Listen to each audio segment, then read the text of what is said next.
बिस्मिल्लाह रहमान रहीम। आज हम आपको एक ऐसी दुल्हन का वाकया सुनाएंगे जिसने शादी की पहली रात किसी के नाजायज बच्चे को पैदा किया। शादी में आए हुए लोग यह देखकर हैरान रह गए और तौबा तौबा करने लगे। बच्चे का बाप आखिर कौन था, यह जानकर आप भी दंग रह जाएंगे। और फिर उस दुल्हन को उसके शौहर ने क्या सजा दी, यह जानने के लिए इस वीडियो को पूरा देखें। मेरा नाम हामिद है। मेरी आज शादी की पहली रात थी और मैं बहुत ज्यादा खुश था। मेरी अम्मी ने मेरी बीवी की बहुत तारीफें की थी कि वह लड़की बहुत ही खानदानी है, लेकिन मैं क्या जानता था कि यह खानदानी औरत शादी की पहली रात ही मुझे तारे दिखा देगी। मैं जैसे ही कमरे में दाखिल हुआ, उसने ढके चेहरे से ही चीखना चिल्लाना शुरू कर दिया। मैंने घबराकर उसका घूंघट उठाया तो मुझे देखकर वह मजीद रोने लगी। मैंने कहा कि क्या हुआ है, आप ठीक तो हैं? वह कहने लगी, मेरे पेट में बहुत दर्द हो रहा है, मेरा बच्चा पैदा होने वाला है, जल्दी करें, दाई को बुलाएं। यह सुनकर तो मेरे होश उड़ गए, लेकिन जितना उसने शोर मचाया हुआ था, जितना वह चीख रही थी, उसे देखकर मैं फौरन बाहर भागा। उस वक्त मेरे जहन में इतना भी याद ना रहा कि यह औरत मेरी बीवी है और आज हमारी शादी की पहली रात है। मुझसे उसका इस कदर चीखना चिल्लाना बर्दाश्त नहीं हो रहा था। लेकिन इससे पहले कि मैं बाहर आकर किसी से कुछ बोलता, एक औरत कमरे के अंदर दाखिल हुई। उसने काले रंग के कपड़े पहन रखे थे। उसके साथ 4-5 और भी लड़कियां थीं। वह औरत काफी नौजवान लग रही थी। उन्होंने मेरी बीवी को पकड़कर उठाया, फिर उसके ऊपर एक बड़ी सी चादर डाल दी ताकि कोई देख ना सके। मैं तो देखता ही रह गया कि यह क्या हो रहा है। जवाब आप आने यहाँ तक मुझे मालूम था मेरी बीवी एक शरीफ और खानदानी लड़की थी। फिर शादी की पहली ही रात उसे बच्चा कैसे पैदा हो गया। मैं अपनी बीवी और उन औरतों के पीछे पीछे गया। उन्होंने बाहर एक गाड़ी में जल्दी से मेरी बीवी को बिठाया और वहां से गाड़ी चली गई। घर मेहमानों से भरा हुआ था। वह भी सब लोग बातें करने लगे कि दुल्हन को क्या हुआ है, अचानक से उसे अस्पताल क्यों लेकर चले गए हैं। मैं भी बाहर दुल्हा बन हैरान सा खड़ा था। अब किसी को क्या जवाब देता कि क्या हुआ है। मैं उन सब लोगों के सामने खामोश रहा, क्योंकि मेरी बीवी एक ऊंचे खानदान से ब्याह कर लाई गई थी। ऐसे मैं उसकी इज्जत को नीलाम नहीं कर सकता था। मैं अपने कमरे में आया। मैंने सोचा कि मैं अपने वालदैन से बात करूं, मगर इससे ज्यादा तो लड़की के वालदैन कसूरवार थे, जिन्होंने एक हाम लड़की को मुझसे ब्याह दिया। क्या मेरे अम्मी अब्बू को भी यह बात नजर नहीं आई? मैं दिल में सोचने लगा कि मुझे अपने ससुराल वालों से बात करनी चाहिए। मैंने अपनी बीवी के अब्बू को कॉल की। उसने कॉल उठाई तो मैंने गुस्सा करने के बजाय बहुत ही नरम लहजे में बात की। मैंने कहा कि अंकल, आपकी बेटी को तो दाई और कुछ और लड़कियां लेकर अस्पताल गई हैं और मैं यहाँ बैठा अपनी बेइज्जती का मातम कर रहा हूँ। अगर आपकी बेटी का किसी और के साथ चक्कर था तो कम से कम आप मुझे बता तो देते। वह कहने लगा कि तुम पागल तो नहीं हो गए, ये तुम क्या बकवास कर रहे हो, मेरी बेटी बिल्कुल ठीक ठाक थी। अभी वह बात कर ही रहा था कि उसकी बीवी पीछे से आ गई और कहने लगी कि वह ठीक कह रहा है। यह बात सुनकर तो उनकी आवाज ही जैसे बंद हो गई हो।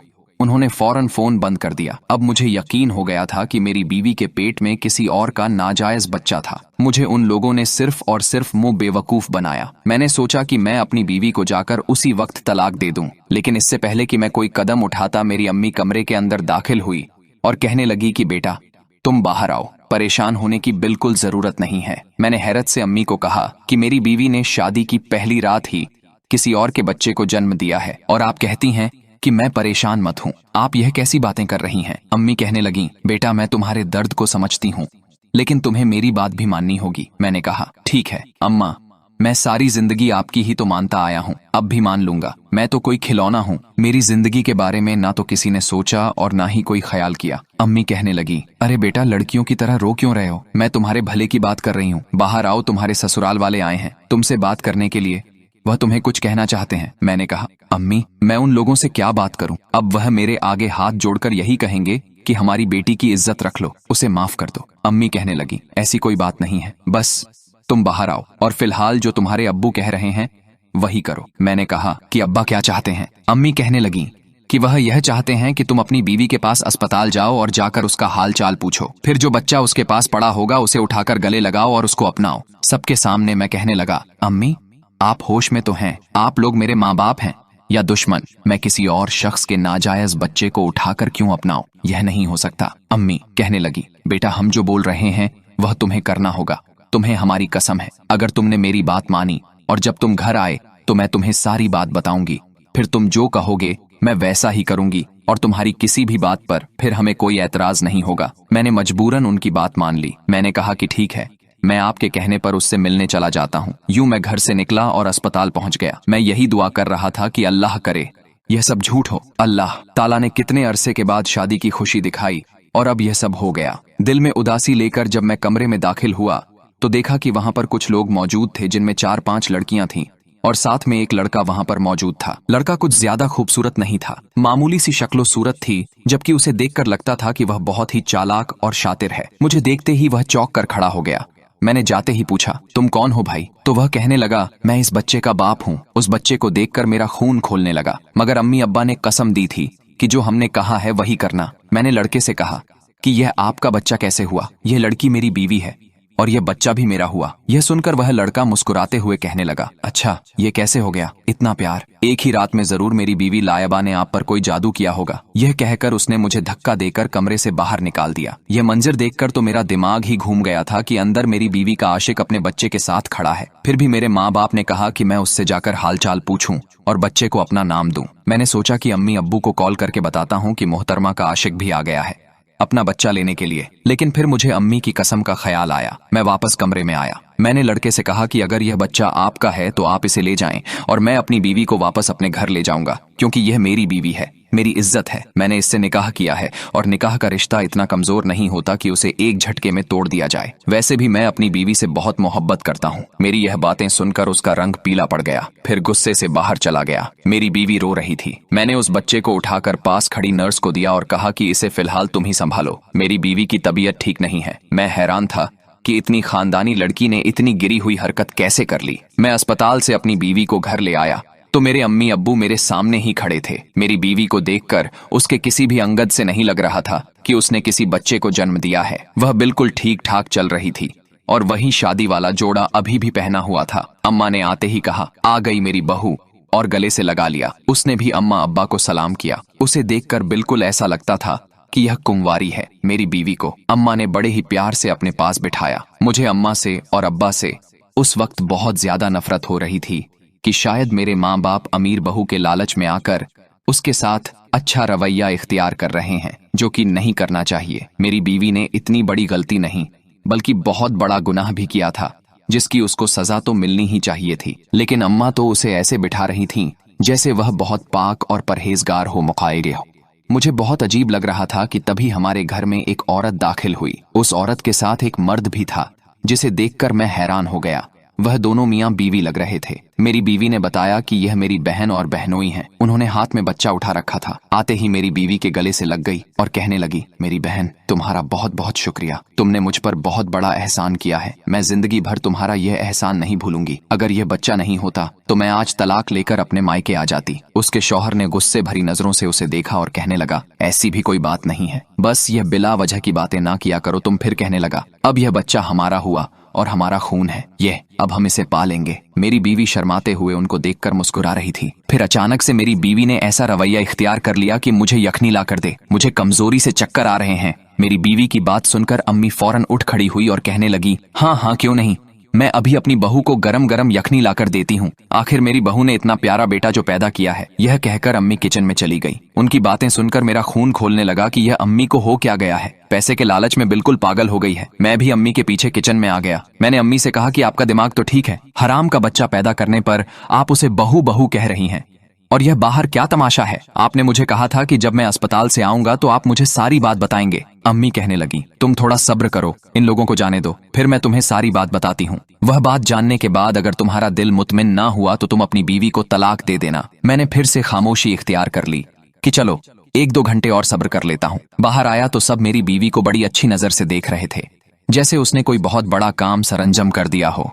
मुझे कुछ समझ नहीं आ रहा था कि ना जाने मुझसे जिंदगी में ऐसा कौन सा बड़ा गुनाह हो गया है जिसकी वजह से यह सब मेरे साथ हो रहा है। उस बच्चे की तरफ देखकर मुझे घिन आ रही थी। फिर वह दोनों 1 घंटे के बाद चले गए। मैंने भी शुक्र अदा किया कि अब मैं अपनी बीवी को तलाक देकर इससे हमेशा के लिए जान छुड़ा लूंगा। लेकिन फिर अम्मी ने जो कुछ मुझे सुनाना शुरू किया, मेरे तो होश ही उड़ गए थे और मुझे खुद पर अफसोस होने लगा। मेरी अम्मी मुझसे कहने लगी कि बेटा आमिर, हमारी बात गौर से सुनो। उस वक्त मेरी बीवी भी सामने ही बैठी थी। अम्मी कहने लगी कि अब मुझे बताओ, क्या तुम्हें कहीं से भी लगता है कि तुम्हारी बीवी ने कोई बच्चा पैदा किया है? मैंने बीवी की तरफ गौर से देखा। फिर अम्मी से मैंने कहा कि मुझे क्या पता है, गुनहगार को ही पता होता है कि उसने क्या गुनाह किया है। अम्मी कहने लगी, हाँ बेटा, लेकिन बच्चा पैदा करना कोई गुनाह नहीं है, इसके साथ साथ बहुत बड़ी तकलीफ से गुजरना पड़ता है। तुम्हें अपनी बीवी के चेहरे से, उसकी सहज से कहीं से भी मालूम हो रहा है कि यह उम्मीद से थी। मुझे उनकी कोई बात भी समझ नहीं आ रही थी। मुझे मालूम नहीं था कि वह क्या कहना चाहती हैं। मेरा दिमाग तो वैसे ही चकरा गया था। मैं उठकर गुस्से से खड़ा हो गया और कहने लगा कि यह क्या तमाशा लगाकर रखा हुआ है। आपने जो कहना है साफ साफ कहे मामले को और उलझा मत। मैंने कहा कि एक तरफ खुद ही कहते हैं कि यह बच्चा इसका है, और यह लड़की भी खुद कह रही थी कि मेरा बच्चा पैदा होने वाला है, और फिर इसका आशिक भी अस्पताल में था जो कह रहा था कि यह बच्चा मेरा है, और अब आप ऐसा जाहिर कर रही हैं कि जैसे यह कभी हार्म हुई ही नहीं। मुझे इस तरह शदीद गुस्से में देखकर मेरी अम्मी कहने लगी, अच्छा बेटा बैठो तुम, हम तुम्हें सारी बात बताएंगे। दरअसल वह बच्चा इसका नहीं था जो इसने पैदा किया था। मैंने कहा, मैं इतना बेवकूफ नहीं हूँ, आप कहेंगी कि यह पाक दामन है और मैं मान लूंगा। अम्मी कहने लगी, आमिर अभी जो औरत आई थी उससे तो तुम मिले थे ना? फिर मेरी बीवी से कहने लगी कि बेटी तुम ही अब मेरे बेटे को सारा सच अपने मुंह से बता दो। मेरी बीवी मुझसे कहने लगी कि मैं जानती हूँ कि आपको यह सब बहुत बुरा लगा होगा, कोई भी शौहर यह सब बर्दाश्त नहीं कर सकता। मैं छोटी सी थी जब मेरी बड़ी बहन की शादी हो गई। मुझे अपनी बहन से ज्यादा इस दुनिया में कोई भी अजीज नहीं था। अम्मा भी अक्सर बीमार रहती थी। मैंने ज्यादा वक्त अपनी बड़ी बहन के साथ गुजारा है। मेरी बड़ी बहन ने मुझे माँ जैसा दर्जा दिया था, और जब उसकी शादी हुई तो मैं यूं रोई जैसे मेरी माँ मुझे छोड़कर जा रही हो, और रो रो कर मेरा बुरा हाल था। मैंने ठीक से खाना पना भी छोड़ दिया था। आहिस्ता आहिस्ता मुझे यह समझ आ गई कि मेरी बहन हमसे ज्यादा अपने ससुराल वालों के साथ खुश रहती है। मेरी बहन की शादी को 5 साल हो चुके थे, मगर उनकी कोई औलाद ना हो सकी। एक दिन जब वह घर आई तो वह बहुत ज्यादा परेशान लग रही थी, और फिर उसने कहा कि मेरी सास हर वक्त ताने देती है कि अभी तक मेरे बेटी की कोई औलाद क्यों नहीं हुई। मैंने अपनी बहन को तसल्ली देते हुए कहा कि आप परेशान ना हो, हम इस मसले का कोई हल निकाल लेंगे। मेरी बहन को यकीन नहीं आ रहा था कि इस मसले का कोई हल भी हो सकता है। मैंने उनसे कहा कि आप अपने शौहर से कहें कि हम कोई बच्चा गोद ले लेते हैं। मेरी बहन ने कहा कि ठीक है, मैं उससे बात करूंगी। फिर जब मेरी बहन ने अपने शौहर से बात की तो उसने एक अजीब शर्त रख दी कि हम किसी से बच्चा गोद नहीं ले सकते। अगर तुम्हारे खानदान में कोई बच्चा हो जो तुम्हारा ही खून हो तो फिर ठीक है, इसके अलावा वह किसी गैर का बच्चा लेकर नहीं पा सकता। पहले मेरी बहन ने अपनी देवरानी जिठानी की तरफ देखा, लेकिन उन्होंने भी साफ इनकार कर दिया कि हम अपना बच्चा नहीं दे सकते। मेरी बहन मायूस होकर मुझसे कहने लगी कि अब मैं क्या करूं। तभी मैंने अब्बा से कहा कि आप मेरी मंगनी या निकाह कर दें। फिर मेरे अब्बा ने आप लोगों से रिश्ता जोड़ा। आप लोग खानदानी और शरीफ लगे तो अब्बा ने यह रिश्ता जोड़ दिया। मैं मानती हूँ कि मुझसे बहुत बड़ी गलती हुई है। मुझे शादी की रात ऐसा नहीं करना चाहिए था। जब आपके साथ निकाह हो गया तो मैंने अपनी बहन और बहनोई के सामने यह जाहिर करना शुरू कर दिया कि मैं हाम हूँ। मैंने उनसे वादा किया कि यह बच्चा मैं उनको दूंगी, लेकिन असल में मैं कहाँ से हाम थी, क्योंकि निकाह तो पहले ही हो चुका था। मगर रुखसती तो मेरी 1 साल के बाद हुई है, और निकाह के बाद तो 1 साल के अरसे में आपकी और मेरी मुलाकात 2 से 3 बार सिर्फ हुई है, और इस दौरान तो आपने मुझे छुआ तक भी नहीं था। लेकिन मेरे बहनोई को लगा कि मैं सच में हाम हूँ, और फिर शादी की पहली रात यह सब मैंने इसलिए किया कि सबको यही लगे कि मैंने बच्चे को जन्म दिया है। यह कहकर मेरी बीवी खामोश हो गई। मैंने कहा, अगर यह बच्चा तुम्हारा नहीं था तो फिर किसका था? मेरी इस बात पर अम्मी कहने लगी कि बेटा वह बच्चा तुम्हारी बहन नादिया का था। नादिया का किसी लड़के के साथ चक्कर चल रहा था, और हमें जब मालूम हुआ उस वक्त तक बहुत देर हो गई थी। वह उसी लड़के से हामिया हो गई थी। जब यह बात तुम्हारी बीवी को मालूम हुई तो उसने हमारा साथ दिया, और शादी की रात नाजिया को पहले ही मैंने बाहर गाड़ी में बिठा दिया था, और फिर तुम्हारी बीवी को अस्पताल ले जाया गया ताकि हमारी इज्जत भी बच जाए और उसकी बहन को बच्चा भी मिल जाए। यह बात जब तुम्हारी बीवी के वालिद को पता चली तो उन्होंने भी हमारा साथ दिया, वरना आज हम मुंह दिखाने के काबिल न रहते। यह सब सुनकर तो जैसे मेरे पैरों तले से जमीन ही निकल गई हो। खुश भी था कि मेरी बीवी बिल्कुल पाक दमन लड़की है, और गुस्सा भी था कि मेरी बहन ने यह सब क्या कर दिया और हमें मालूम भी ना हुआ। खैर, अब तो जो होना था वह तो हो गया। अगर बहन को सजा देता तो लोगों को मालूम हो जाता और अपनी ही बदनामी थी। फिर मैंने अपनी बीवी से माफी मांगी, और अब हम दोनों खुशी खुशी रहने लगे। 1 साल के बाद अल्लाह ताला ने हमें भी एक बेटा अता किया, जिसको पाकर मैं बहुत ज्यादा खुश हुआ, और अपनी बहन की भी उसी लड़के के साथ शादी करवा दी, और अब वह सब मिलकर खुशी खुशी जिंदगी गुजारने लगे। प्यारे दोस्तों, ये वाकया आपको कैसा लगा? बहुत पसंद आया होगा।